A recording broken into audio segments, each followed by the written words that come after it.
يعني تتوضح الرؤى أكثر لنتحدث عن منوال تنموي يقطع مع الماضي.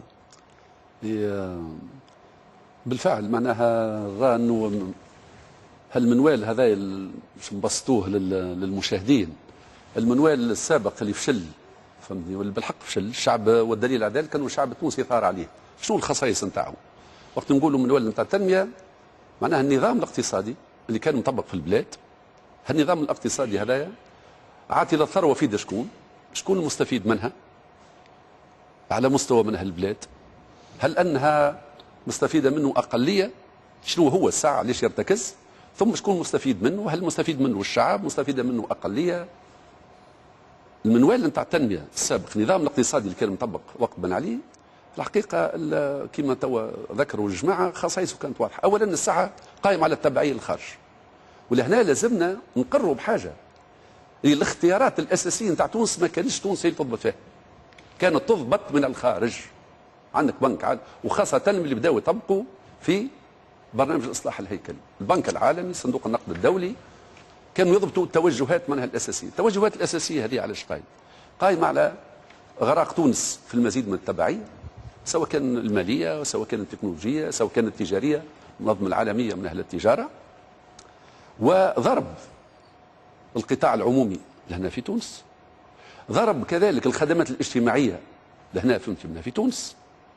ما نقول الخدمات الاجتماعيه من حتى مجانيه التعليم، مجانيه الصحه، النقل معناها الى اخره، والدخول في الخوصه معناها نتاعها. الشيء اللي نتج عليه شكون كان؟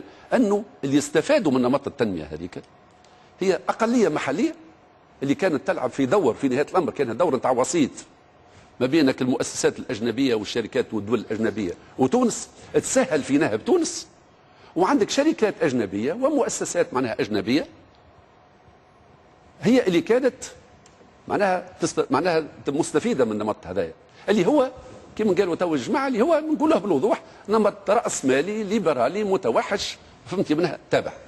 انتج عليه شنو هو؟ انتج عليه هو ان الثروه في تونس نجم تقول تركزت فوق، والفقر زيدوا ساعه بما فيها حتى في الفئات فهمتي منها الوسطى، الاستاذ ولا فقير والطبيب في القطاع العمومي ولا فقير، واحنا ماشيين كذلك. وهذا بالارقام، ما نحبش نثقل الامور هذه من نعطيك رقم واحد، اللي رقم واحد مثلا 10% من اكثر الناس غنى عندهم 31.7% معناها هذا نصيبهم من الدخل والاستهلاك. ال 10% الاكثر فقر عندهم 2.1% فقط. هذا مثال تناقض كبير، تناقض كبير ياسر. عندك حتى على مستوى الاجور ما بين الاجر المتوسط واكبر اجر معناها في الدوله، معناها كذلك زاد الفوارق، زادت كبرت، احنا اكثر من مصر واكثر من الجزائر واكثر من العديد من البلدان الاخرى. العدد نتاع البطاله كثروا، الفقر زاد كيف معناها كثر، الغلاء نتاع المعيشه كانوا يقدمون لنا في ارقام راهي تونس لا باس، هاو معدل التنميه وكذا الى اخره. والحال انه على مستوى الواقع كان عندنا واقع الفوارق الجهويه اللي مش نجوها من بعد. اذا كان نحبوا نقولوا الخصائص نتاع النظام الاقتصادي القديم، نقولوا انه كان نظام اقتصادي ما هوش الهدف نتاعو انه يطور تونس بلادنا هذه، يطورها ثروتها، يطورها من ناحيه تملكها للتقنيه، يطور لها تعليم، يطور لها صحتها، يطور لها فلاحتها، يطور لها صناعتها، يطور لها من كل معناها النواحي. لا ما كانش، كان الهدف معناها نتاعو ولا زاد ما كانش الهدف نتاعو الاستجابه للحاجات معناها نتاع الشعب. الشعب كان ينتج، كان يخدم، ولكن الثمره نتاعو وين كانت تمشي لك الاقليه هذيك. والدوله في النمط هذاك كانت تلعب دور، الدوله تلعب دور العصا، الشيء الى درجه، وانا شفنا ضربه الحقوق النقابيه، ضربه الحريات، ضرب معناها حقوق منها الانسان. الدوله تلعب في دور جدارمي بوليس، الهدف معناها نتاعها فرضك الاختيارات هذيك على الشعب التونسي. بعباره اخرى الشعب التونسي يخدم ويتفقر ومعناها وما يلقاش باش يعالج وما يلقاش الصغار باش يقراوا ويزموا يسكت، وغاديك زاد ضرب حتى طيب. منها النقابات. وانا نعطيك لهنا رقم مثال، هذايا انا لقيت الرقم هذايا عند اصحاب المؤسسات معناها تقول خارجين وجماعه من الاتكار اتحاد الصناعه والتجاره، انه التقسيم معناها نصيب راس المال في تونس مع وقت بن علي من القيمه المضافه وصل 60%. ونصيب الخدامه 40%. بينما في اوروبا في البلدان الراسماليه اللي تخلقت فيها الراسماليه تلقى العكس، 66% للعمل و34% لراس المال. علاش؟ على خاطر غاديك ثم مراعاه، ثم معناها الضغط معناها نتاع النقابات وضغط نتاع الراي معناها العام اللي يكبح حتى التسلط معناها نتاع راس المال. طيب. بالتالي اذا كان شغل المستقبل لازم نصلحوا هذا. طيب حتى خلينا نحكيو على المستقبل وبزلنا نحكيو على المنوال التنموي بصفه عامه قبل ما ندخلوا الجزء الثاني من حصتنا المتعلق ببرامج الحكومه في الجهات قبل ما نشوفوا فيها زاد عنصر مسجل.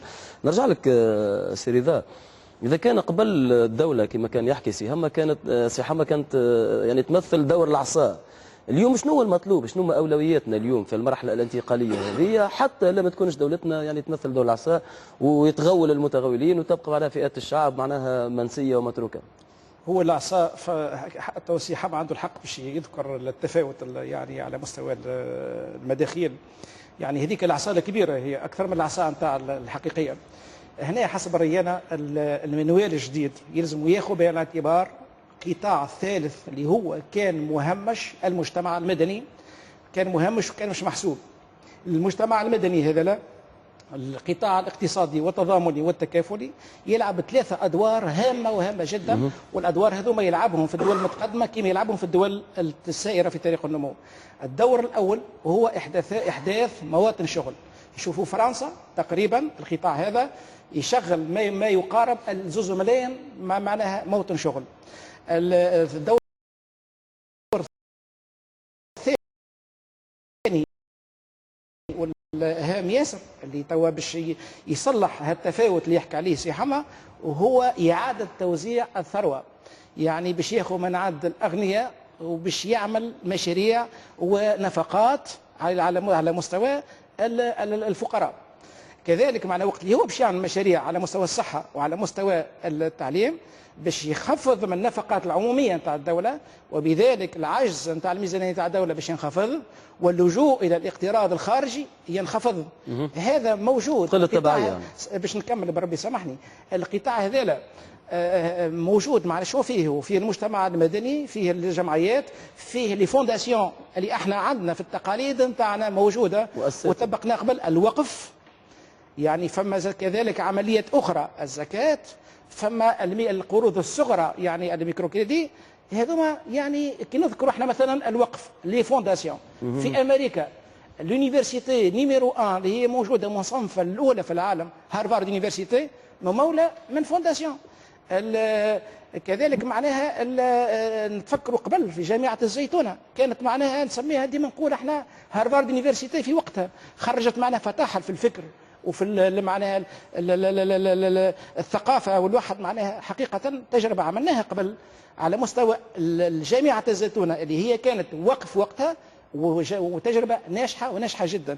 جاء الوقت حسب رأيي باش نحييو هالقطاع هذا اللي كان مهمش طيلة سنوات، وباش يهز الحمل على القطاع نتاع الدولة والقطاع نتاع الخاص اللي هو أظهر توا اللي أن الشركات الكبرى والشركات المتوسطة نتاعنا والدولة ماهيش قادرة باش تمتص هالكم الهائل نتاع البطالة. يلزم حاجة أخرى، القطاع التضامني والتكافلي ينجم يقوم بالدور هذا. طيب سي سليم، شنو أولوياتنا اليوم إذا كان باش نعملوا منوال تنموي يقطع مع أخطاء الماضي؟ شنو أولوياتنا في المنوال هذا؟ والله المنوال الأول هو ضبط معناتها استراتيجية في الاستثمار، لأنه قبل كل شيء لا نهوض اقتصادي بدون استثمار، وبلادنا كبلد صغير ما تنجمش تعمل منوال تنموي منغلق. لابد من أن تونس موقعها الجيو استراتيجي يكون نقطة القوة في منوال التنمية الاقتصادية نتاعها. لابد أن تونس تكون قاعدة في المنطقة وتبني اقتصاد يعني متكامل، ويعطي تونس دور متكامل في المنطقة، يعني في منطقة المغرب العربي وكقاعدة بين القارات الخمس. وهذا ممكن إذا كان معناتها الاستراتيجية الاقتصادية اللي اتفق فيها 3 قطاعات، الدولة والقطاع الخاص والقطاع التضامني، يمشيوا في الاتجاه هذا. طيب سي شادلي العياري، اليوم حتى يعني يكون عندنا اقتصاد منفتح نقلوا متبعي الخارج ونحققوا الاهداف التنمويه لبلادنا بعد الثوره، شنو ممكن خلينا نحكيوا على اهم الملامح الاقتصاديه لمنوال تنموي جديد اليوم في تونس؟ يعني انا موافق المقترحات اللي جابوها الاخوان، ومانيش جاهز باش نمشي اكثر في اعطاء نظرتي بالنسبه للمنوال. يحتاج الى دراسه وتمحيص والى تقييم معوجه في المنوال القديم. يعني فيه اشياء جيده وفيه اشياء مش جيده، يحتاج الى وقت. المهم هو مهما يكون توجهنا، مهما يكون يعني اختيارنا، كيف نوفق بين كل الاشياء اللي يتفضلوا بها الاخوان الان، بما في ذلك ما قاله الاخ حما، البعد الاجتماعي والمجتمعي،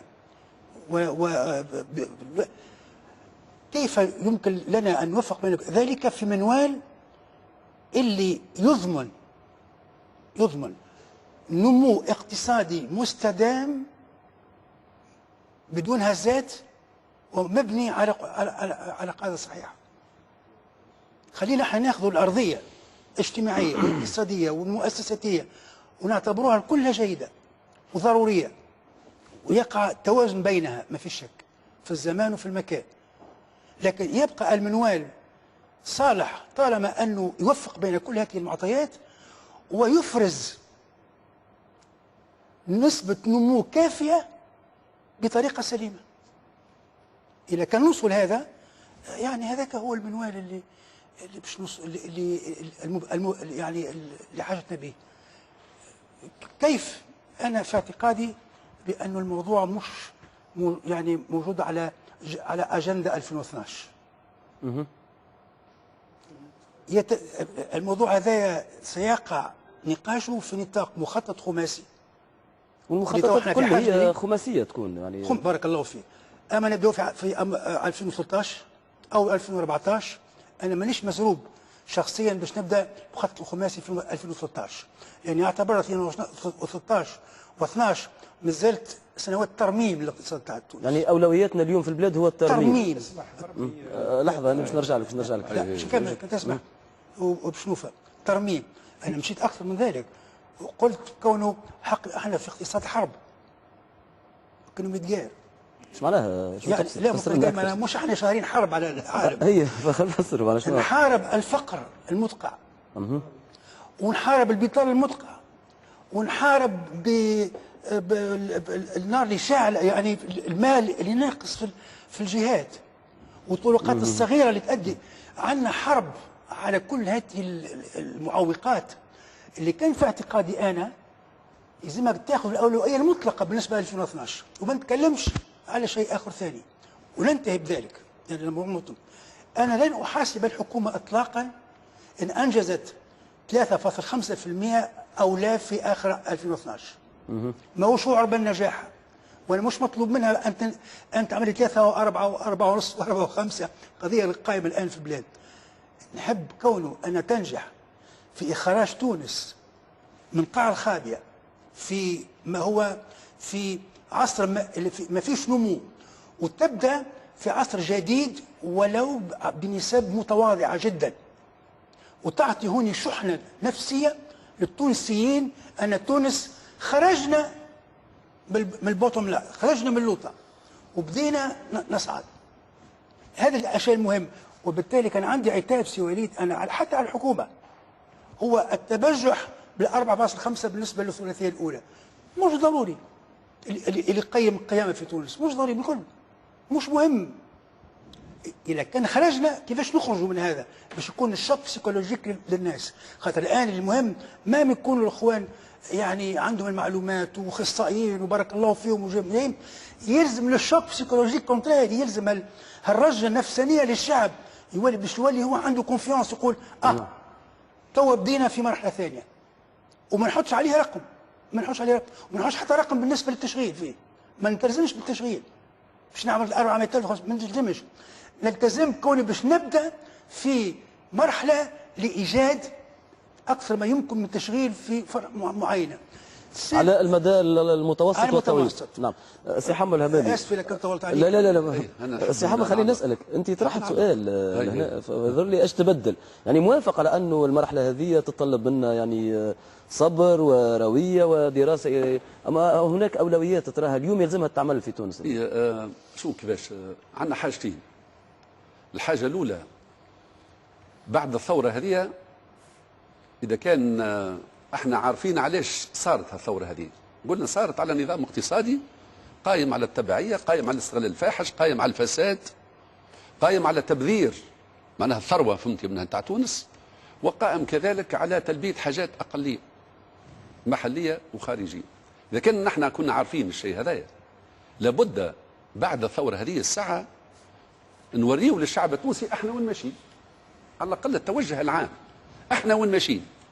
هذا لكن مش نحكوا على عطيان الثقه وعطيان الامل، نحن وين ماشيين، الاختيارات الكبرى. وانا اعتقد وان هذه كان المفروض بعد الثوره مباشره. لكن المشكله ان الحكومه اللي جات بعد الثوره ما هيش حكومه تاع ثوره، ولكن بعد حتى كي جاء المجلس التاسيسي هالمسائل هذه ما ناقشهاش بالكل. شنو هو الاقتصاد الجيد اللي نحبوه نحن؟ اول حاجه الساعه يكون اقتصاد وطني. شو معنى اقتصاد وطني؟ مش معناها راهو مسكرين على الخارج، لا اقتصاد وطني. اقتصاد الهدف نتاعو تنميه الثروه نتاع تونس. وقت نقولوا تنميه الثروه نتاع تونس شنو هي الساعه؟ اولا قبل كل شيء الساعه عندك فلاحه نتاع تونس اللي قاعده مهمله، عندك الصناعه نتاع تونس، عندك الخدمات نتاع تونس. يكون الهدف نتاعنا هو كيفاش مش نطوروا الثروه نتاعنا في عالم بطبيعه الحال فيه انفتاح والى اخره، لكن ثم فرق بين الانفتاح وبين التبعيه. هذه الحاجه الثانيه، انا في اعتقادي سمعت الاستاذه على المنوال التنميه الجديد، نحن مش نحرروا الاقتصاد، تحرير الاقتصاد والانفتاح على الخارج. انا نقول لك لهنا خلينا نتفقوا الساعه، هل تحرير الاقتصاد كما صار مع بن علي هذا هو مش ينقذ تونس؟ نواصلوا نخوصوا؟ بالعكس، انا نقول لك اقتصاد وطني يقتضي اولا وقبل كل شيء ثم قطاعات استراتيجيه لا ياخذوها لا خواص لا توانسه لا اجانب. ما تجيش تعطي الماء تخوصوا، وتجي النفط تخوصوا، فهمتني؟ والا تجي الفوسفات تخوصوا، والكهرباء تخوصوا، معناها وانت ماشي.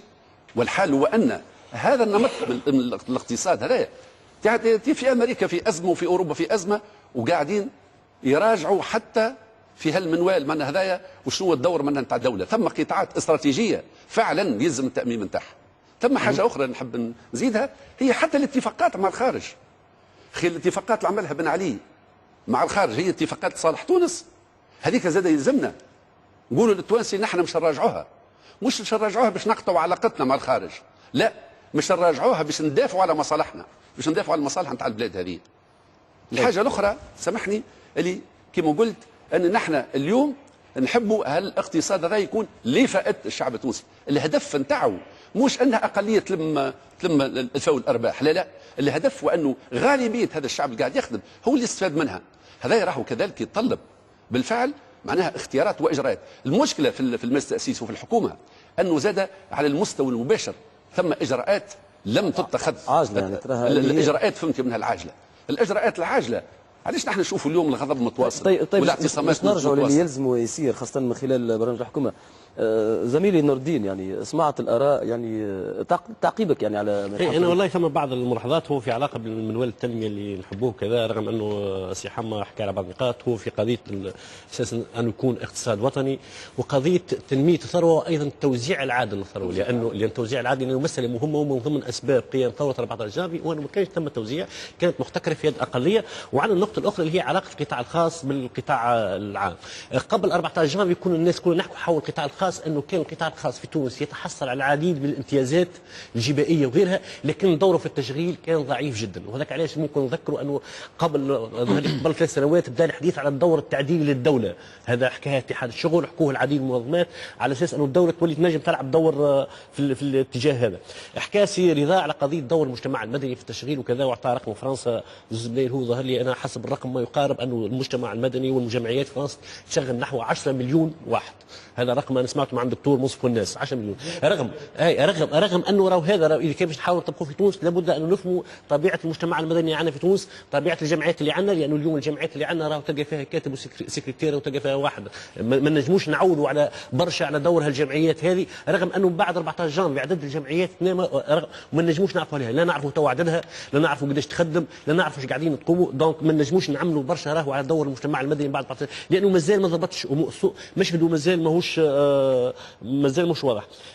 سي شادي يحكي على اساس انه راهو والله الحكومه كان من المفروض انه ما تقدمش ارقام في علاقه بنسبه النمو المنتظره، في علاقه بنسبه النمو تحقق خلال الثلاثيه هذه، في علاقه بمواطن الشغل اللي ممكن توفرها. سي شادي الحكومه للاسف قدمت ارقام، واحنا اللي كان باش نقيموها على ضوء وعودها. اليوم سواء كانت 400,000 مواطن شغل في المرحله الاولى، ثم تقال 250,000 في المرحله الثانيه، ثم جت الميزانيه التكميليه 75,000. اليوم احنا باش نقيموا، رغم انه ماناش باش ندخلوا، احنا باش نقيموا برنامج سي نوار سي بلون سي الخطاب، عندنا الحق باش نقيموه. انت وين باش تمشي في الاتجاه هذا؟ رغم انه باش ممكن نشوفهم بعد في علاقه بالمشاريع المتقدمه حتى اللي تقدمت في الجهات وفي كذا، مدى قدره المشاريع هذا في علاقه بالاستجابه القضيه اهم في الجهات الداخليه وهي قضايا التشغيل. الثاني من حصتنا الليله نور الدين بكل ايجاز باش نعطيه الفرصه للسي رضا خاطر باش يغادرنا باش ينضم لنا سي بالقاسم عايد. في عجاله جدا انا الاقتراح بجانب الارقام موجوده، وانا قلت رايي في الارقام موجوده ولازمنا نعتمدوها، لكن ما نألهوهاش، ما نعتبرهاش هي يعني الكريتير نتاع النجاح او الاخفاق في اعتقادي. علاش ما نعملوش مؤشر لتقارب التنميه بين الجهات، ان انديكاتور دو كونفيرجنس دو ديفلوبمون بالنسبه لعام 2012؟ هل احنا نجحنا ولا ما نجحناش في بدايه التقارب التنموي بين الجهات؟ ممكن نطلب انا من وزاره فوالا من طلب ان انديكاتور فوالا دونك تعملوا ان انديكاتور دو كونفيرجنس دو ديفلوبمون ريجيونال، مؤشر تقارب. اي بالنسبه اذا كان هذا يكون ايجابي تبينوا احسن الارقام كلها، اصلا حتى بالبي بي انكم الان بديتوا تفهموا في مشاعر الشعب. سيري ذا الكلمه ليك قبل ما تغادرنا ترد على سي شادي معناها ملحوظه قيمه. احنا توا عملنا مؤشر ما يسمى بمؤشر التنميه الجهويه على وزن مؤشر التنميه البشريه، واللي ياخذ بعين الاعتبار العديد من المقاييس اللي خلتنا نعطوا يعني نوزعوا المبلغ نتاع الباب الثاني نتاع الميزانيه على الجهات، وخذينا العديد من المقاييس باش كونا هالمؤشر هذا. بالنسبه للملحوظه نتاع المجتمع المدني، يقول كون المجتمع المدني اخونا انه صعيب ياسر باش نجموا يقوم بدوره كما في الدول المتقدمه. يقول قائل علاش؟ لانه في الدول المتقدمه اسسوا القطاع هذا. احنا توا القطاع نتاعنا احنا ينتمي الى القطاع الغير المهيكل وغير المنظم، نون ستركتوري. جاء الوقت اللي انا باش نعملوا مؤسسه نتاع القطاع هذا ونخرجوه من هالظلمات، من هالقطاع الغير المهيكل، وقتها ينجم يقوم بدوره.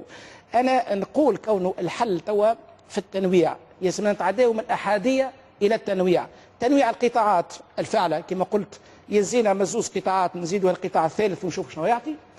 كذلك تنويع الشراكات، مشينا ديما مع الاتحاد الاوروبي، 85% من علاقاتنا ديما مع الاتحاد الاوروبي. الاتحاد الاوروبي يعيش في مشاكل توا، معنا الريتينج نتاع العديد من الدول معنا تحت، وهو قاعد معنا الاموال نتاعو كل ماشيه نحو صندوق الاستقرار نتاع الاوروبي، واللي يعاون في الدول اللي هي غارقه كما اليونان كما الواحد. تو يلزمنا نوعوا في الشراكات نتاعنا.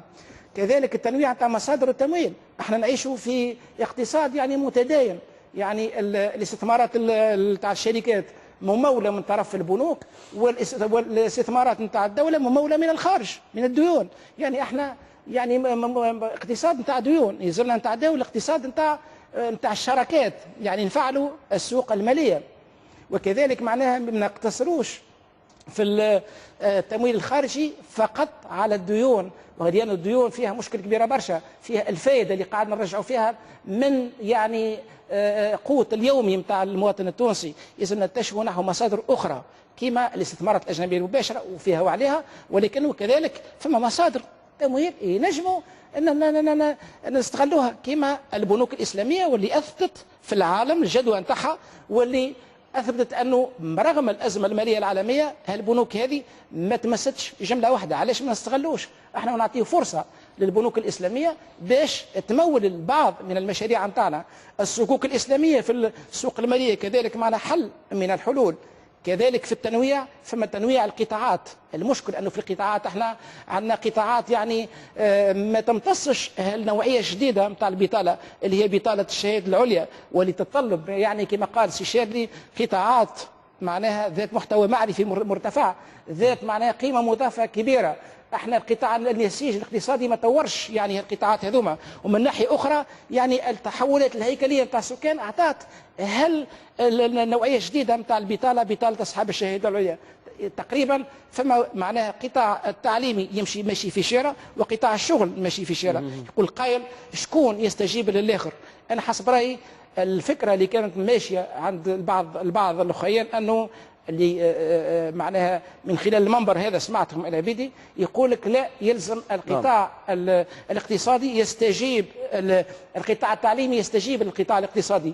اللي كان باش نمشيو في الناحيه هذه راهو القطاع التعليمي باش المستوى نتاعو باش ينخفض. يلزم تطوير القطاع النسيج الاقتصادي وخلق القطاعات الواعده باش يتبع حتى هو القطاع التعليمي الاقتصادي. يعطيك الصحه سي رضا شكندالي مستشار سامحني سي حما لحظه برك. سي رضا شكندالي مستشار لدى وزير التنميه الجهويه والتخطيط، يعني شرفتنا بحضورك، وفي انتظار انه تتبين الرؤى وملامح يعني المنوال التنموي الجديد لتونس حتى يعني نحقق التنميه الشامله وعادله واقتصاد يليق بما حققته بلادنا. الجزء الثاني من حصتنا واللي باش نستضيفوا فيها السيد بالقاسم عياد مدير عام البنيه الاساسيه بوزاره التنميه الجهويه والتخطيط، يتعلق ببرامج عمل الحكومه وزياراتهم العدد من الولايات. يظهر لي بالغدوه 20 ولايه تقريبا، بدات نهار 26 ماي، حملوا معاهم وفود حكوميه، حملت معاها مشاريع وبرامج تنمويه للجهات هذه. هي قراءه في البرامج اللي هزوها الوفود الحكوميه ل 20 ولايه الى حد اليوم. نتابعها في هذا التقرير مع الزميل حمادي الغداوي ثم نعود. تفضل.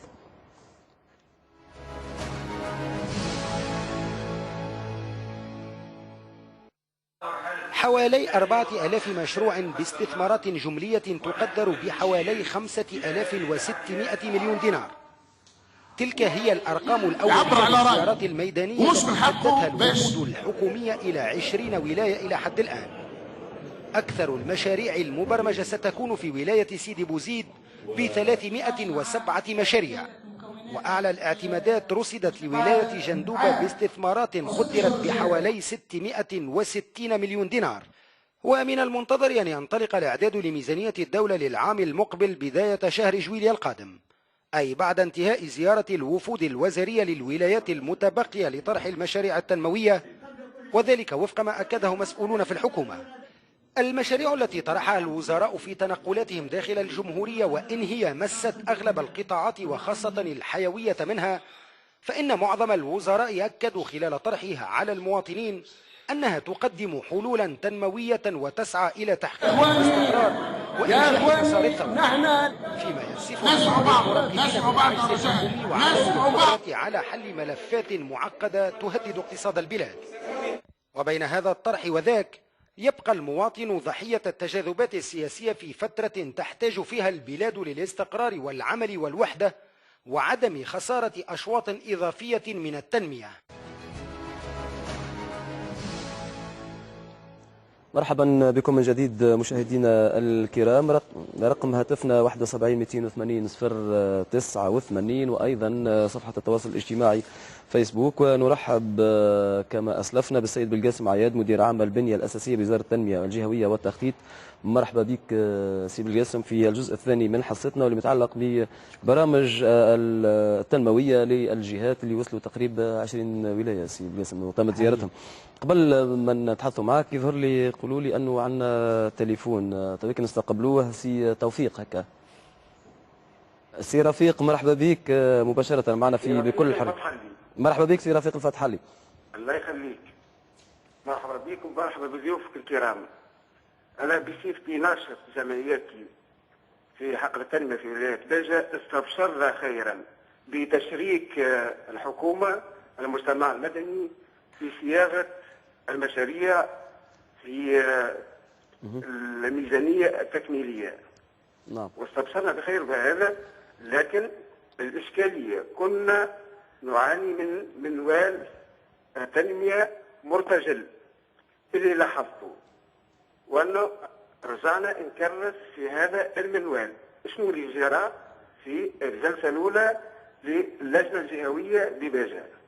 كل واحد وطالب منه يجيب مشروع من هنا، مشروع من هنا، مشروع من هنا، حتى شيء له مدروس وما يستندش إلى حتى معطيات علمية. كان بصفة استعجالية، لكن مش هذا المهم. المهم أكثر وأنه يقع تشريك المجتمع المدني في متابعة تنفيذ هذه المشاريع. نلاحظوا احنا قبل المنوال التنموي القديم أنه الحكومة كانت تعمل في برامج تنموية ومشاريع كانت بصفة احترافية عليا، لكن ما تلقاش طريقة إلى التنفيذ. إذا المطلوب من الحكومة وأنه تشارك المجتمع المدني وجميع الفعاليات الجهوية في متابعة وتقييم هذه المشاريع. ومع الشكر. يعطيك الصحة سي رفيق الفتح لي. هو معنا سي بالقاسم عياد. قبل ما تجاوب لنا سي رفيق، خلينا تحكي لنا على البرامج التنموية بالجهات، أهم مميزاتها، ملامحها، وكيفاش تم تحديد البرامج هذه، وخاصة باش نعقبنا على كلام سي رفيق اللي حكى في أنه منوال في باجة مثلا، منوال التنمية يحكي أنه فما ارتجال، فماش دراسة معناها مستفيضة، ويطالب بتشريك المجتمع المدني في متابعة البرامج، تنفيذ البرامج هذه. تفضل سي بالقاسم. شكرا. بارك الله فيك. أنا رسمي باش نقف عند كلمة قالها سي الشادلي، هي كونه سنة 2012 و2000 وممكن يوصل 2013 هي سنوات ترميم ما خلفته السنوات السابقة، خاصة على مستوى التوازن الجهوي والاختلال الكبير على مستوى التنمية في الجهات. قبل ما نبدأ نحكي على المشاريع، نحب نركز على بعض المسائل اللي هي الحاجة الأولى، هي طريقة إعداد الميزانية، ميزانية سنة 2012، واللي هي لأول مرة في تونس تم اعتماد مقاربة تشاركية، اللي كونه تم إحداث لجان جهوية للتنمية على مستوى كل ولايات ممثلة فيها الجانب الإداري ثم خاصة المجتمع المدني، وهذه أول مرة كونه تم اقتراح المشاريع هذه على مستوى الجهات، ثم تم رفعها بعد ذلك إلى وزارة التنمية الجهوية والتخطيط، وتم في أثناء لقاءات واجتماعات المقاربة بين مقترحات القطاعات ومقترحات الجهات، واللي أنتجت وأفرزت على بعض أفرزت الإعداد الميزانية النهائية. ثم بالتوازي مع ذلك وضمن التوزيع العادل بين الاستثمارات العمومية تم وضع مفتاح توزيع الاستثمارات. هذا المفتاح هذا تم وضعه بطريقة علمية رسمية. ايش تقصدوا بمفتاح؟ سي لا كلي دو ريبارتيسيون توزيع لتوزيع علاش يعتمد المفتاح هذا اعتمد على المؤشرات الاقتصادية والاجتماعية بكل ولاية. معناها ثم معطيات اجتماعية على مستوى التعليم، مستوى الفقر، مستوى الصحة، مستوى ثم على مستوى البنية الأساسية، طرقات، الماء، التطهير، ثم على المستويات التجهيزات الجماعية والتجهيزات العمومية، موجود مستشفيات كبرى، موجود كليات، وجود معاهد، مدارس. هذه هي مجمل المعطيات. ثم اللي هي حاجة أخرى، الوزن السكاني تاخذه بعين الاعتبار، لأنه عنده المفتاح هذا تم إعداده من طرف ما عدتوش الإدارة بركة، تم إعداده من طرف الخبراء وأساتذة جامعيين، المجتمع المدني، مشاركة الاتحاد العام التونسي للشغل، ثم أعطى كيفية توزيع هالاستثمارات، معناها الفلوس اللي لمدناها ومش نعطيوها للجهات، كيفاش باش نعطيوها؟ هل ترى كل واحد قدم مشروع مع اخوه، والا مش نعتمدوا هالطريقه العلميه باش نقولوا كل واحد لازموا هذا القسط نتاعو، هذه الحصه نتاعو. وان شاء الله مش يتواصل الاعتماد هذا. علاش اعتماد الكليد ريبارتيسيون، المفتاح التوزيع هذا؟ علاش؟ على خاطر هذا مش يحاول ولا باش يرجعنا للنوع من العداله الجهويه ولا التوزيع العادل لثروه مقطع مع المركزيه معناها في ان شاء الله. دونك هذا مش سهل برشا على معناها على اعداد الميزانيات.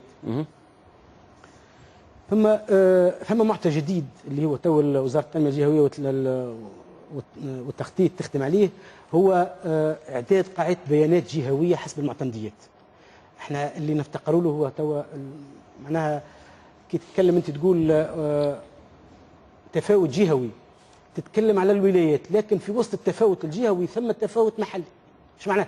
معناها في وسط الولايه صحيح هي فما معتمديه، هي سامحني بالكلمه مش بقول لك هي تعب، وفما في نفس الوقت ما اتعب منه. معناها شنو هو التصور؟ تصور كونه نحاولوا باش نزيدوا ندقوا اكثر في التوزيع داخل الولايه. وهالقاعده البيانات هذه خرجنا ب 100 معطى. 100 معطى فيها تقريبا كل المعطيات الاجتماعيه والاقتصاديه والبنيه الاساسيه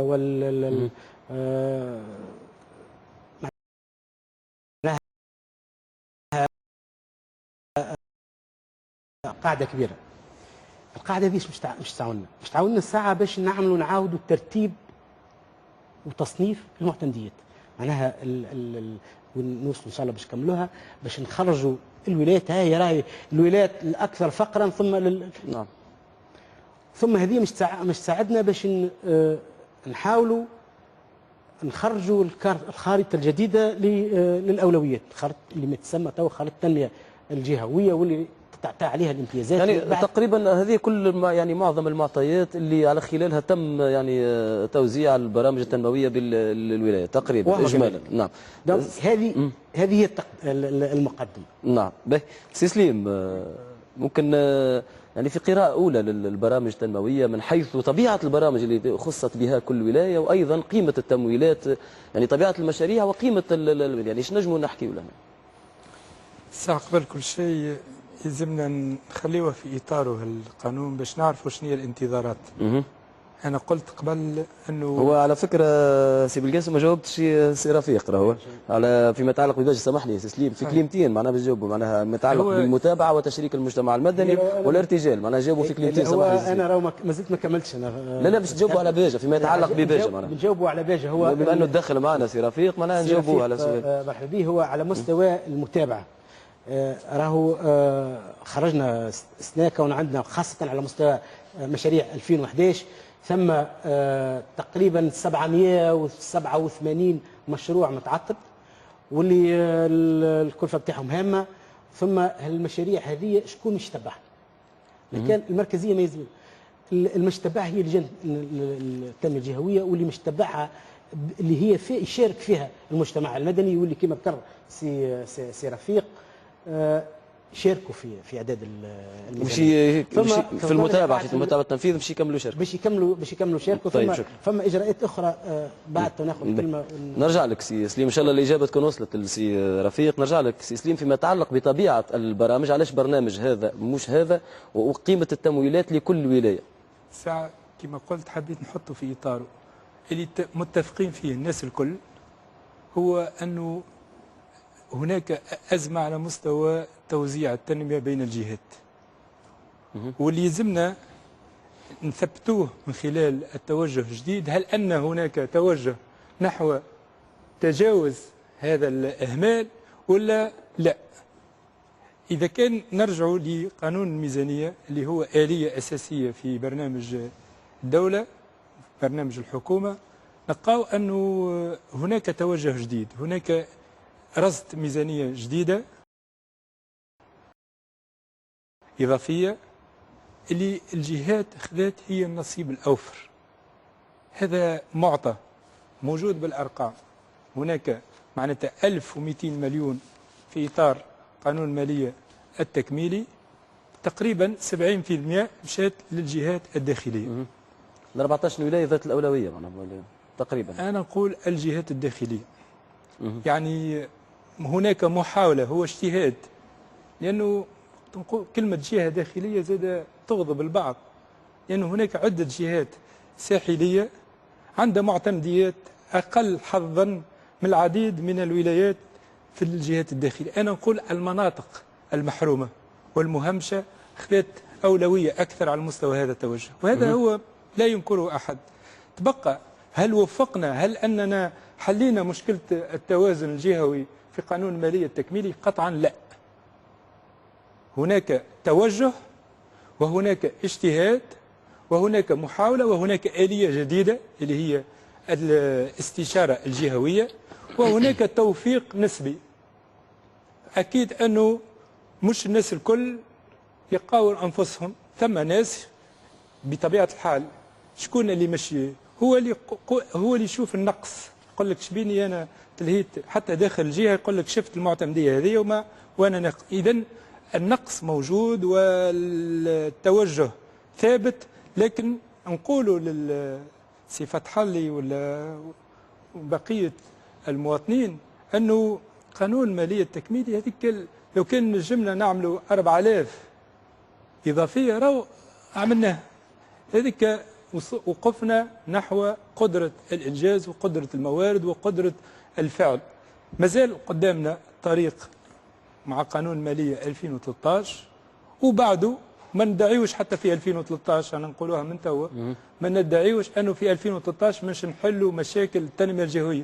هي الإخلالات نتيجة منوال تنموي قديم وفيه تهميش، وأنا نقول أنه بعض الجهات الداخلية قرون من التهميش، مش حتى في المرحلة البورقيبية ولا المرحلة الاستعمارية، هناك بعض الجهات ناقصة. يعني إجمالا نجم نقولوا اللي البرامج اللي مشيت للجهات هذه هي يعني الحلول السريعة والعاجلة فيما يتعلق بالبنية التحتية وبعض المؤسسات ودفع تشغيل في انتظار برامج أخرى يعني ستأتي تبعا. هذا هو اجتهاد لضبط الأولويات طبقا لاجتهاد القطاع اللي نعرفوا أنه راهو قانون مالية. وهذه النقطة الثانية اللي حبيت نقول، أنه قانون مالية كذلك ما هواش آلية من آليات التنمية الجهوية. إذا كان نحبوا معناتها نعالجوها بصفة جذرية، التنمية الجهوية يلزم تكون في إطار مقاربة لا مركزية، في إطار مقاربة تشاركية أكثر دعم، مش لجان. أنا نقول مجال الجهوية منتخبة فيها الهياكل وفيها المجتمع المدني وفيها ممثلين للمواطنين، هم اللي يفكروا في ميزانية التنمية وفي مخططات التنمية على المستوى جهوية واستشارة وطنية. هذا قلت من باب الترميم. نعم. لكن الحلول الجذرية هو إن شاء الله بعد الدستور ما يثبت لنا اللامركزية وتكون هناك مجال جهوية وهناك تقسيم اقتصادي للجهات، وقتها نجم نفكروا بالضبط معناتها بتنمية جهوية متوازنة، وكل جهة سكانها الممثلين في مجالس منتخبة هم اللي يقرروا، هم اللي يحدوا البرامج طويلة المدى. سي حما خليني نسألك، يعني نعلق مش نعطيك خليني نسألك قبل. الحكومة اجتهدت وفق ما هو متوفر من إمكانات لديها، وفق المشاكل العاجلة اللي طرحت عليها. هل لبعض البرامج هذه اللي انتفعت بها 20 ولاية في انتظار باقي الولايات 4 ولايات مازالوا، هل ترى أن المشاريع هذه فعلا تستجيب لتطلعات الجهات؟ وهل أنه توزيعها كان عادل وفماش كان ينجم يكون مخير معناها أكثر من هكذا؟ هو توا سي سليم قال لي هو ترميم. هل هي حوايج فهمت منها سريعه معناها، وبالفعل هي ما نجموش نقولوا اللي هالاجراءات التي اتخذت هذه راهي مش تحل مشكله الجهات، لان التنميه الجهويه ما تنجم تولي تنميه عادله وحقيقيه الا اذا كان بدلنا النظام الاقتصادي اللي ولدها. المشكله شنو في الفوارق الجهويه؟ مشكله ان في نفس البلاد نحن توانسه وتونسيات تلقاه ناس ما تاكلش كي بعضها، ما تسكنش كي بعضها، ما تقراش كي بعضها، ما تعالجش كي بعضها، ما تسكنش كي بعضها، ما تنفسش مرات حتى الهواء كي بعضها. نقصد البيئه اللي هنا حبيت نبسط. علاش؟ على خاطر الناس ما هيش في فرد جهه. وهذايا بطبيعه الحال كي نرجعوا له من وقت معناها فرنسا وقت الاستعمار، وتواصل مع بورقيبه وتواصل مع بن علي ومازال متواصل راهو الى يوم الناس هذا. علاش؟ لان النظام الاقتصادي، ما نحبش نقول من وين تاع باش نقربوا للناس، النظام الاقتصادي ماهوش الهدف نتاعو تطوير البلاد، وتلبيه حاجات الشعب. الهدف نتاعو هو نلوج كيفاش تربح وتلم بايسر السبل وباسرع وقت. ومن غاديك انت حتى سكاك الحديد والطرقات كلها متجهه للساحل، كلها متجهه للسواحل. اذا كان ما غيرتش انت النمط هذايا راكبكش مش تلقى تنميه فهمتي منها جهويه، علما وانه بالفعل تو المشكله في التنميه، المشكله الجهات مش صحيح اللي الشريط الساحلي كله لاباس ولا المناطق الاخرى لا تو حتى الشريط الساحلي تحصر اكثر فاكثر في اتجاه الشمال فهمتي منها الشرقي، وتلقاها شبيه اخي توا شبيه سوسه ما فيهاش يحيى فقيره. السواسي وين موجوده؟ المهديه. وشرحيل وين موجود؟ والمهديه وهات. وتونس ما فيهاش حي التضامن، ما فيهاش حي الانطلاقه، ما فيهاش حي بوسلسله، ما فيهاش الملاسين، ما فيهاش. اذا ثم نظام اقتصادي كامل يلزم عليه تغيير. هذه الحاجه الثانيه بالنسبه للاجراءات فهمتي منها المستعجله فهمتي هذه. الاجراءات المستعجله هذه انا في اعتقادي وانها بالفعل الكلام اللي قاله السي رفيق الفتحلي هذا انا سمعته في عديد الجهات. المشاركه والنقاش كان مرتجل وشكلي برشا. وسي سليم قال حاجه مهمه، المشكله دي باش تتحل يلزم لجان منتخبه بالفعل على مستوى الجهات. هنا تدخل العامل السياسي الاخر اللي هو الديمقراطيه على مستوى الجهات. امال الجهات يعرفوا جهاتهم اكثر من اللي يعرفها حد اخر ويعرفوا خصوصيات نتاعها. وهنا نحب نقول حاجه، راهي ما ثماش جهه في تونس ما فيهاش ثروه طبيعيه، معناها فلاحيه، منجميه، ثروه اثار، ثروه ثقافيه، ثروه بشريه، ما ثماش جهه ما فيهاش شيء. طيب سي حمد انا خلينا نكمل لك. مش خليك تكمل، خليني نعاود نسالك. انا جيت تو المشاريع هذه كانت عادله مش عادله بالنسبه للمشاريع هذه انا في اعتقادي انها ما خرجتش على النمط معناها القديم. ساعه فيها برشا مشاريع وهذا تسمو في الجهات الكل اللي هي راهي من قبل مقرره من قبل ياسر مشاريع مقرره معناها عندها فهمتي بضع سنوات وتسمو الكلام هذا. ثم هو حتى قصير المشروع نتاع الخط 2010 2014 اللي تم ضبطه وهو تقريبا فيه 3 مجلدات قسم تقريبا معناتها هذا السيد واسي بلون، مش قضيه واسي بلون موجود المضبوط من 2010 2014 يعني هذا مضبوط في عهد النظام السابق. موجود معناتها كوثيقه موجود. اذا شنو اللي كان المفروض منها يتعمل؟ انا في اعتقادي اللي كان المفروض يتعمل نحن تو المشكل نحكيو فيها الموارد.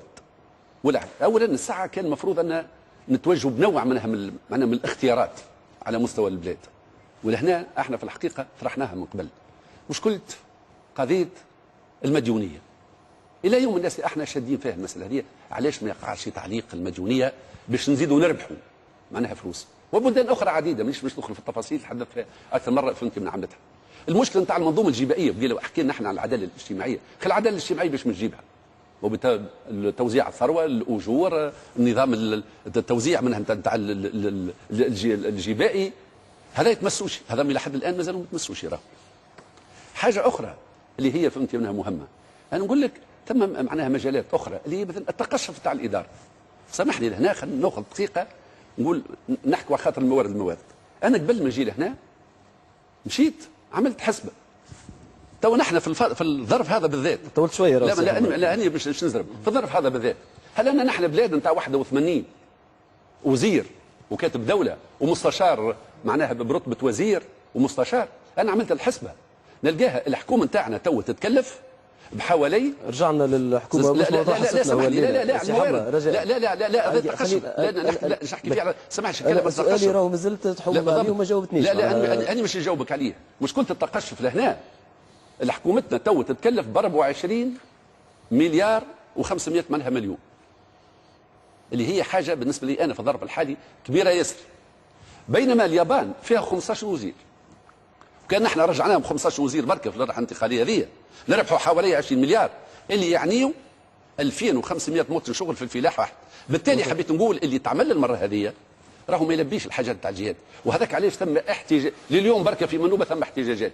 طيب. الفلاح نتاع الشويقي جاوا فهمت منها يحتجوا، احتجاجات في سليانه، احتجاجات في تستور، احتجاجات في العديد. انه المشاريع اللي المشاريع ما جزئيه وماهيش عرفش نجيب. سامحني هي جزئيه. لا كلمه اخرى مش نقول انا زاد ما توجهش. خليني نسال معلم سامحني سي محمد الغالب، ولو انه هربت بينا شويه من الموضوع يعني نقيموا احنا باش نقيموا المنجز. نحكي على الموارد، نحكي على الموارد. سي شادي العياري معلم الاقتصاد. في قراءة أولى لل 20 ولاية مشاو لها الوفود الحكومية وهزوا معاها مسلة من المشاريع خاصة بكل ولاية. كيفاش نجموا؟ أنا مخاوفي من نوع آخر، القوة الاستيعابية متاع الجهات. هل الآن مازال على انتهاء عام 2012 أقل من نصف العام، 6 أشهر، في الوضع الاجتماعي والأمني والاقتصادي متاع البلاد نعرفوه. أنا نستصعب كثير أن بمقدور العدد الكبير من الجهات في تونس أن تستثمر ما قرر في هذا الموضوع. يعني 100 مليون دينارات استثمارات في جهات غير مهيئة لذلك. في اعتقادي تاهي ليست موجودة. يمكن كان إغداق أكثر ما يجب في عام 2012 أكثر من القوة الاستيعابية نتاع المنطقة، بحيث سواء كان المشاريع صحيحة ولا مش صحيحة، مقبولة مش مقبولة. أنا أقول الكم الذي ضخ في ذلك أقوى في اعتقادي من القوة الاستيعابية للمنطقة في هذا. كان يمكن يكون توزيع آخر. هذه يعني في اعتقادي هذه نقطة أولى. لكن أنا كنت في عدة مقالات كنت كتبت، كنت ننتقد في الحكومة، ما ترددتش.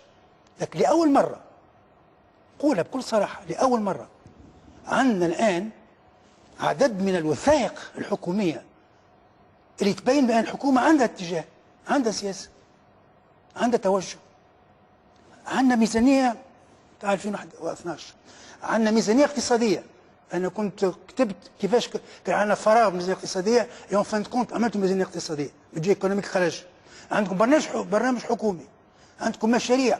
دونك الحكومة مجهزة في ذلك. نختم وش نقول، بكونه لو سيبلاج en 2012 n'est pas le bon. كان بودي أن يكون السيبلاج أساسا على أشياء أخرى. التركيز يعني الشيء اللي أنت أو التوجه بارك الله فيك يعني في هذا الموضوع. كان ممكن يكون التوزيع توظيف الموارد المتاحة اللي هي قليلة بطريقة أخرى. يمكن كان كلاسيكي كثير، يعني كان طريقة التوزيع كان اعتيادية، كأنه ما فماش وعي كافي، مش غياب وعي كامل، لا، وعي كافي بأن احنا الآن في وضع استثنائي، توتالمون استثنائي، وما زالنا نيتا دورجانس في تونس. الأورجانس بقت موجودة بكثرة. الميزانية نتاع 2012 بما فيها من محاسن تبدو لي ما تبلورتش فيما يتعلق بالتنمية. نتكلم بالتنمية، ما وردش بكونه الحاجيات العاجلة جدا. وكنت أنا راب ونختم بهذا، كان تسمح، كانت ممكن يكون توزيع الموارد عن طريق صناديق خارجة حتى عن الميزانية العمومية نتاع البلاد، ويكون في تصرفها طريقة أخرى ما تخضعش إلى الكونتابيليتي بوبليك اللي هي طويلة جدا، وتكون عبارة عن دي فون، صناديق موجودة في عدة أماكن حساسة، وتاخذ قرارات عاجلة وتنفذ قرارات عاجلة. طيب شكرا. سي نور الدين، المشاريع يعني تو اللي يحكيوا عليها اختلفت يعني حولها الآراء، لكن كي نجي نشوفوا معنا بصفة عامة مست البنية الأساسية، الفلاحة، الصناعة، يتعلق يعني ببعض البرامج الاجتماعية، فما أيضا يتعلق بالماء الصالح للشراب، التطهير إلى ذلك. طيب بس كافة القطاعات، البريد، التجارة. في قراءة أولى أنت هو شوف، أنا في اعتقادي في علاقة بالزيارات هذه يقوم بها أعضاء الحكومة أو في المشاريع المقدمة في الولايات هذه. اول حاجه الزيارات هذه لابد ان ننظر لها من جانبها السياسي، ان الحكومه، وهذا حتى كلام قال وقريناه في تصريحات صحفيه، ان الحكومه حست روحها في فتره معينه في حاجه الى مزيد التواصل، لان حست روحها انه ماهيش قاعده توصل في افكارها، ماهيش توصل في خدمتها، ماهيش توصل في مشاريعها. اذا جزء كبير من الزيارات هذه الحكوميه قامت في الولايات هي فيها جانب سياسي نتاع حكومه باش تعرف بروحها، تعرف المشاريع. في علاقه بالمشاريع، في الحقيقة الأهم حاجة نجم ننطلقوا منها أنه في العديد من الجهات وقعت نوع من حركات احتجاجية حتى عند قدوم معناتها الوزراء باش يقدموا مشاريع. هذا شفناه في سيدي بوزيد، شفناه في جندوبه، شفناه في قبلي، شفناه في اكثر من جهه. السبب نتاعو شنو؟ السبب انه راهو رؤيه الحكومي للمشاريع هذه ماهيش هي رؤيه المواطن العادي ولا المواطن الشاب. انا ممكن جبت معي على قضيه سيدي بوزيد. سيدي بوزيد معروفه راهي من المناطق اللي هي فقيره وعانت طويل من الحرمان وعانت طويل. اكثر ولايه من المشاريع. هاتوا وجوههم. عادي جدا انه الشباب في سيدي بوزيد ولا الشباب في المكناسي ولا في مز بوزيان ولا في المزونه ولا في اي واحد انه لما ينتظر من زياره الحكومه هذه المشاريع هذه ينتظر انه هو باش تمكنوا انه ما يمشيش مثلا من المكناسي الى جربي لو جرى خدمه. تمكنوا انه ما تخليوش يمشي من الزونه الى جرجيس لو جرى خدمه، على الاقل توفر له مواطن شغل. هذا هو شنو ينتظر المواطن العادي، الشاب العادي اللي خرج يوم 14 جانفي ينتظر على اساس انه هالزيارات هذه والمشاريع هذه ستوفر له مواطن شغل. نجي نلقى في الوثيقه الاستراتيجيه سيدي بوزيد في علاقه بالمشاريع المعموله اللي هي ما يقارب 7 مشاريع، 7 مشاريع ما نلقى حتى التقسيم تاعها في سيدي بوزيد في اي معتمديه ما تلقاش. مركز الحليب التابع لشركه ديليس، مشروع كوابل غيري اللي هم 7 مشاريع. في نفس الوقت اللي تلقى نوعيه المشاريع الاخرى، مشاريع اخرى في علاقه في القطاعات كلها، اعاده هيكله مركز الفتاه الريفيه بالمكنسي. مانيش عارف هذا في علاقه بشنو؟ لانه في علاقه بشوفر مات الشغل، هذا باش معناتها هذا اللي كان ينتظر فيه راهو رغم اهميه المشاريع هذيك، اهميتها مهمه جدا، في علاقه بالبنيه الاساسيه، في علاقه بالتربيه، في علاقه كذا. هذه نحكي لك انا مسائل مهمه، اما نحكي على الشاب العادي على المواطن العادي باش نفسروا علاش ثم نوع نتاع حركه احتجاجيه اليوم في علاقه بالمشاريع هذه، لانه الانتظارات ماهيش هذه، الانتظارات على شنو تبنت على مجموعه نتاع وعود كانت، الوعود هذه متى جاءت؟ جاءت اولا في الانتخابات ما يلزموش ناسو، وجاءت ايضا حتى الوعود اللي جت على اعضاء الحكومه. انا مانيش باش نقيم كشاب عادي، مانيش باش نقيم وثيقه فيها 150 ورقه بكل التفاصيل هذه، ولا كما كنت تحكي على المسائل التقنيه. المواطن العادي مش باش تم التفاصيل التقنيه، الاستشاره وعملنا كذا، هذيك امورك. باش نقيمك انت شنو عملت لي، وفرت لي شغل ما وفرت ليش شغل.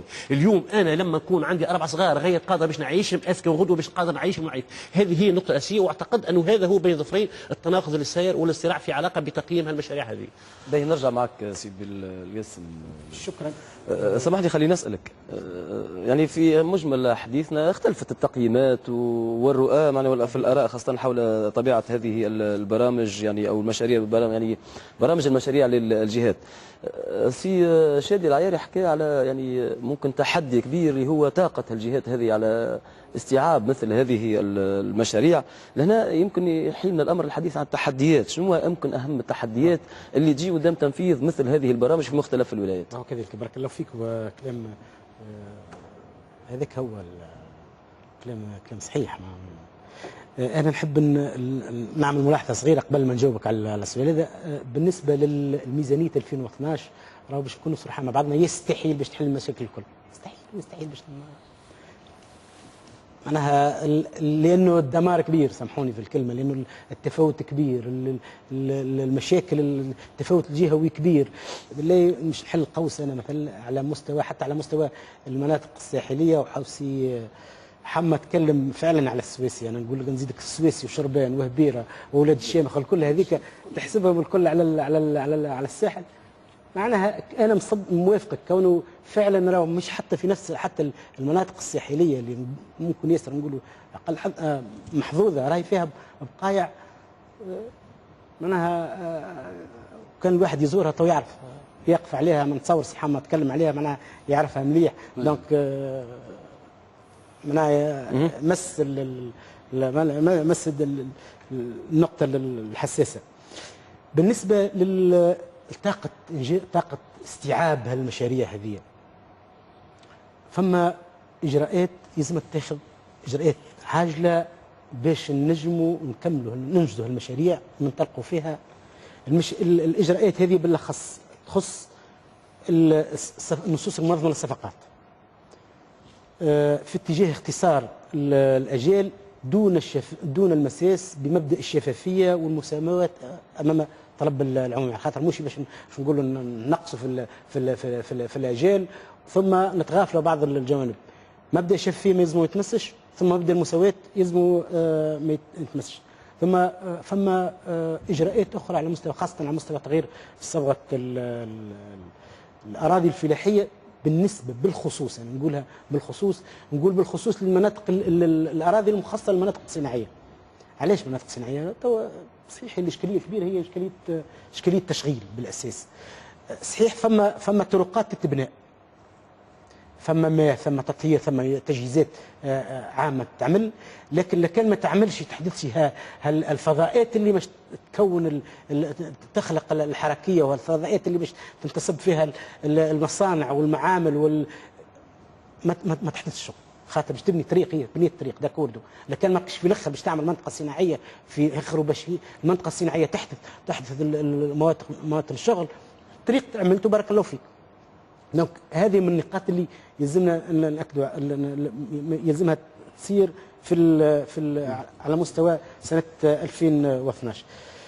بالنسبه لبعض الاجراءات اللي خاصه التسويه العقاريه لبعض المشاريع ذات الصبغه ذات المصلحه العموميه، ثم الحاجه الهامه والاهم هي كونه الجهه لابد القسم بايجاز. ويظهر لي خلينا نبسطوا زاد الكلام للساده المشاهدين، خاطر كلام كبير وينجموا ما العفو.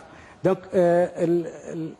الاجراءات هذه باش نسهلوا احنا ونجموا نعملوا هالمشاريع اللي ادرجناها تبارك الله مشاريع صحيحه. السي الشادلي اللي عنده الحق يقول لك يا هل ترى قادرين احنا باش نجموا نستوعبوها. عندنا الشركات المقاولات اللي تعملها، عندنا اليد العامله اللي تعملها، عندنا حتى الاجراءات الاداريه. بتعرف الشادلي الاجراءات الاداريه طويله، معناها لكان مش تبدا تحترم لي في تبع محترم بالطبع النصوص الحاليه، مش تمشي بعيد. طيب المطلوب خليني كونه بإيجاز سيدي. المطلوب كونه بإيجاز، كونه نراجعوا كل النصوص هذه في اتجاه الاختصار. ثم الجهة لابد أن تتولى متابعة إنجاز مشاريع. شكرا باهي، وصلت الفكرة. فيك واش نجيك سي حمد، يعني برشا اشكالات تظهر لي تعوق معناها تنميه الجهات هذه وتنفيذ البرامج المخصصه لها. بايجاز شنو ممكن اهم التحديات؟ هو اللي يسمع سي الشادلي وسي نور الدين يفهم الزوز ضغوطات اللي في اطارهم تم اعداد الميزانيه. نحن اعددنا الميزانيه بين الواقعيه والعقلانيه من جهه، وبين الاندفاع والطموح في بعض الأحيان المفرط. ونزيد نذكر أنه الحجم نتاع ميزانية التنمية راهو تم ضبطه تقريبا منذ مناقشة قانون المالية الأصلي. في خطاب السيد رئيس الحكومة قال أعطى تعهد والتزام أنه ميزانية التنمية باش تتزاد تقريبا ربع، وهذاك هو حجم 1200 مليون دينار، واللي يبقى هو كيفاش نوزعوه على الجهات وضبط الأولويات. صحيح أنه الهدف في ذاته طموح، وهذا هو الجانب الثوري من الحكومة، أنه ما تماش حكومة في مرحلة معناتها استحقاق ثوري ما تكونش عندها أهداف طموح وتكون عندها القدرة الإشقاء باش تنفذ رغم الصعوبات، واللي هي احنا واعيين بها هو الجانب الإرادي. وفي هذا الاتجاه مع وعي بقدرة الإنجاز وبالصعوبات الكل، هناك سعي إلى جانب الميزانية هذه. ثم أول حاجة آلية سيتم معناتها، وبدينا نفكروا في مش نقوم بإنشائها لتسهيل عملية الإنجاز، وهي وحدة متابعة إنجازات المشاريع الحكومية. هذه آلية أساسية نعول عليها باش تكون هي الأداة الفاعلة لدفع الإنجاز، وهذا شيء أساسي وآلية أساسية نعول عليها. ثانيا نرجع الكلام سي الشادلي قال يا ريت أنه بعض الاعتمادات أو بعض المشاريع تم معناتها إنجازها خارج الميزانية. في هذا الإطار زاد كيف هذا موجود. هناك صندوق الودائع والأمانات اللي تم إنشاؤه في نهاية سنة 2011، وهو الآن في الأسبوع الماضي عقد المجلس الإداري تاعو ضبط الاستراتيجية نتاعو. ومن أهم أهداف هذه المؤسسة اللي هي الذراع المالي للدولة هو إنجاز مشاريع بنية أساسية ومشاريع ذات مردودية ضئيلة اللي ما القطاع الخاص ما يتوجه لهاش، خاصة في داخل المناطق وداخل الجهات. يعني فما العديد من اليات المراقبة والمتابعة، وآلية فيها المرونة وفيها معناتها مش يطبق فيها تقريبا قواعد القانون الخاص وخارج آليات الميزانية. نجيك سي حمد الهمامي. نقطة واحدة بالنظر إلى ضيق الوقت. أنا ملاحظة صغيرة، أنا وقت اللي جبت على الموارد، وهذا خلاف ما بينه وبين الحكومة هو في قضية كيفاش نوفروا الموارد. مشكلة معناها المنظومة الجبائية، مشكلة المديونية، المشكلة نتاع الضغط على الواردات، المشكلة نتاع الضغط كذلك على النفقات نتاع الإدارة إلى آخره. لكن ثم حاجة أخرى، أنا ناخذ نقطة واحدة اللي في علاقة بالميزانية. من وقت باجي قائد السبسي وانت جاي قضية الفلاحة، باش نجي لقضية الفلاحة، ما هي مكانة الفلاحة في المشاريع هذه؟ نعطيك مثلا سواء كان في بوزيد والا في الشمال الغربي ولا في الشمال من الشرق، قضيه نتاع الفلاحه. تعرفوا انتم واكيد انكم تعرفوها اللي ايرلندا تجاوزت الازمه نتاعها بفلاحتها. ازمه الماليه نتاعها تجاوزتها بفلاحتها في وضع عالمي اللي ثم الفلاحه معناها الموارد الفلاحيه معناها غاليه برشا. احنا ايش عملنا بالنسبه مثلا نشوف هنا بحثنا في غرنباليا ولا في الشمال معناها الغربي، الاراضي ملوحه، نقول بالفعل معناها ملوحه ومهمله اللي كان تاع شركات الاحياء وكذا خداوها الخواص. هذاك كان المفروض من المجلس التاسيسي من الاجتماع الاولاني تاعو ياخذ قرار باش الاراضي هذه جزء منها يوزع لك الفلاحين فقراء. اخي مش نطلبوا منها، مش انا ناقشت مع الشباب يقول لك تخدمونا خير من نهبطوا لكم لتونس نزوح، ولا نمشوا نبيعوا المخدرات، ولا نمشوا منها نحرقوا. وثم اراضي اخرى ضيعات كبيره اللي يرجعوا لها خدمتها وغاديك معناها يخدموا فيها. حاجه اخرى الفلاحه الصغار هذاك انت نشوف ان الميزانيه التكميليه هذه لماذا يرفض المجلس التاسيسي الغاء المديونيه تاع الفلاحه الصغار على مليون ومليون ونص وزوز ملايين اللي مرات ولاو 20 مليون؟ علاش يرفضها؟ والحال ان خمم باش يعمل اعفاء جبائي للناس اللي كانت تتهرب من معناها من الاداءات معناها من الجبايه. علاش ما توجهناش نحو حلان قضيه الماء، ايجاد سبل لتخفيف من حده، ما نقولش باش نحلوها جمله اما تخفيف منها. علاش ما مشيناش في اتجاه نتاع التنقيص من كلفه فهمت منها البذور والاسمده؟ وانا نقول لك بالطريقه هذيك مثال، هذا مثال بسيط على مشكله من الاجراءات من العاجله اللي مثلا في المجال فهمت منها نتاع معناها نتاع الفلاحه، واللي نلقوها مطروحه في مختلف الجهات. انا في غرنباليا، في الشواقي، في طبربه، في قبلي، في المهديه، في الزعاطريه بجهه تستور، ولاد سلام وغيرها، عديد المناطق مشيت لها. المشكله الاساسيه نتاعهم هذا هو. هذاك علاش انا نقول لك راهو باش انت بقيل عملت ملاحظه قلت الكلام الصعيب وكذا، انا نقول لك راهو الشعب التونسي غالبيه الشعب التونسي وعندهم الحق راهو يحكم لك على الجدوى نتاع برنامج اقتصادي من خلال انعكاسه على سكنته ومعيشته وقرايه صغاره وعلاج صغاره، واللي عنده الماء ولا ما عندوش، وعنده طرقات ولا ما عندوش، وعنده العلاج ولا ما عندوش. المشكله اللي هنا اللي كي تدور انت على مستوى معناها البلاد، غالبيه الناس ايش يقول لك؟ يقول لك حالتنا ما تحسنتش.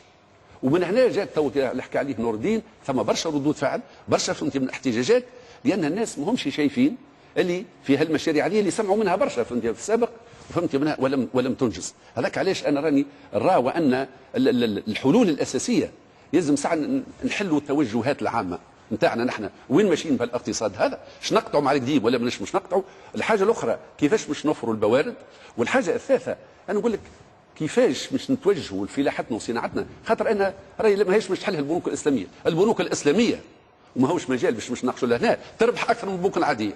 وصارت حتى مره فتوى في السكن، واحد نتذكر ما نتفرج في الجزيره، واحد من استراليا يستفتى في شيخ في اسمه في الجزيره، قالوا ها كي ناخذ قرض من البنك المسكن يطلع لي اقل من عند البنك الاسلامي. قالوا رانا عملنا فيها فتوى هذه برا خذ من عند البنك الفهمتي منها العادي، بحيث قضيه المرابحه وغيرها وكل شيء، وماهوش الحل في الوقف وماهوش الحل راهو فهمتي منها في الزكاه، هذه كلها اشياء جزئيه، ولكن الاساس هي الثروه الاساسيه منين مش تجي في اي بلاد راهي مش تجي من القطاعات المنتجه. وفي تونس اولا وقبل كل شيء الفلاحه والتنميه الجهويه، خلينا نكون واقعيين في تونس، التنميه الجهويه راهي اولا وقبل كل شيء هي التنميه فهمتي منها تاع الفلاحه.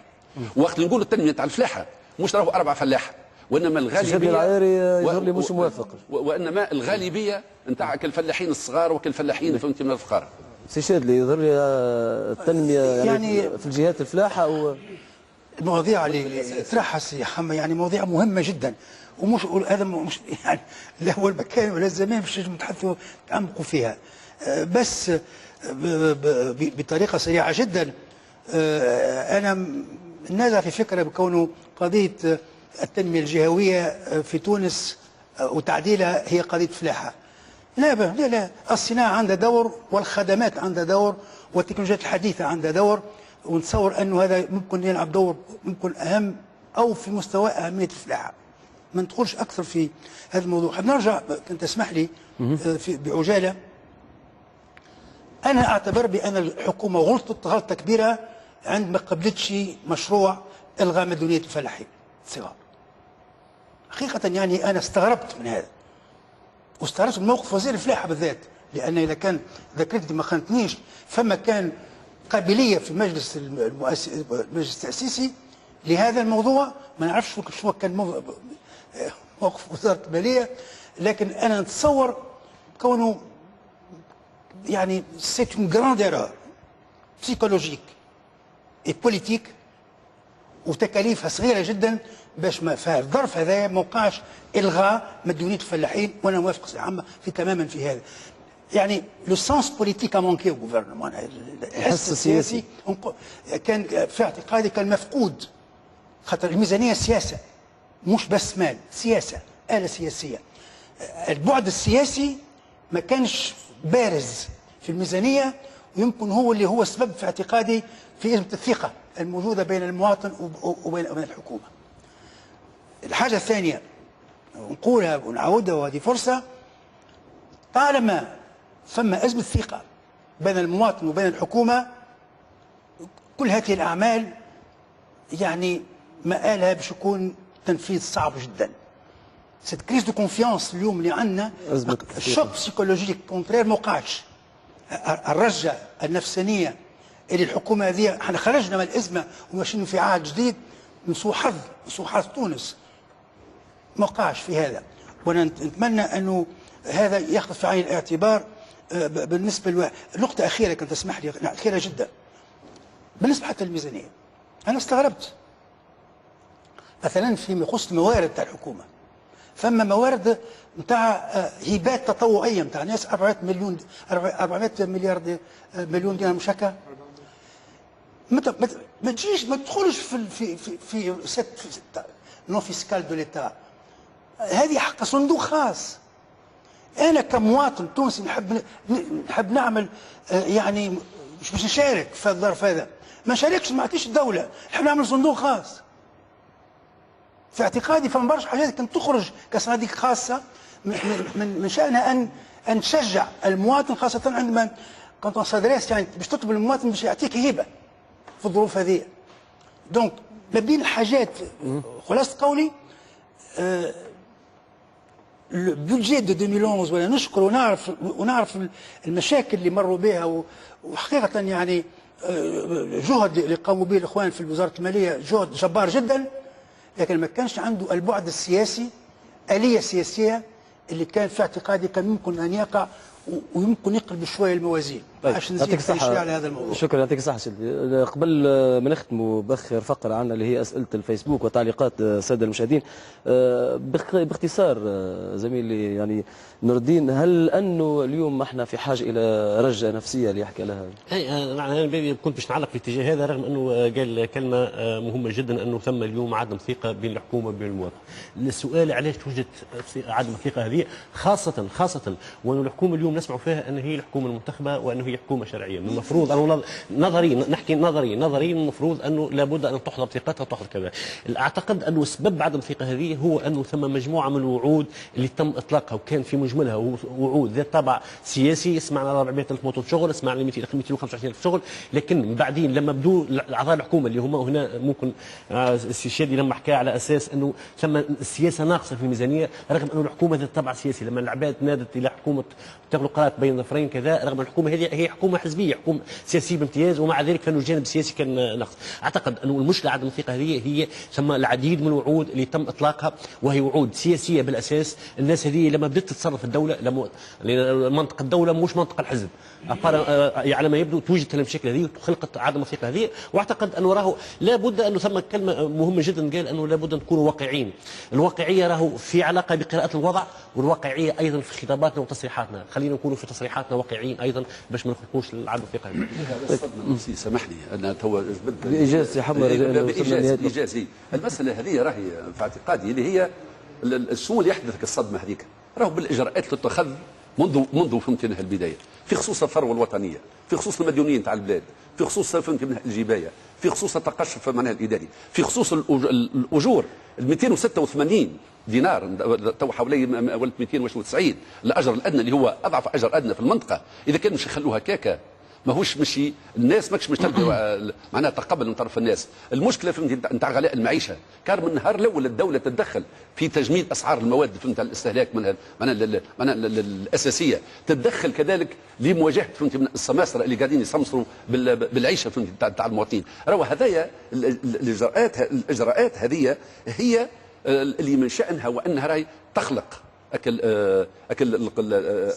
الصدمه والتفاعل الايجابي اللي مش يخلي المواطن العادي يقول الحكومه هذه حكومتنا بقطع النظر راهو منتخب ولا ماهوش منتخب. طيب مشكله فهمتها التثانويه المنتخبه هي عنصر من العناصر فهمت معناها مش تكون معناها فائدتها هذا. اذا بالنسبه للمساله هذه نتاع نتحدث عليها. نختم مع اسئله الفيسبوك، اسئله الساده المشاهدين عبر شبكه التواصل الاجتماعي فيسبوك، والاجابات معروف ان تكون مختصره جدا.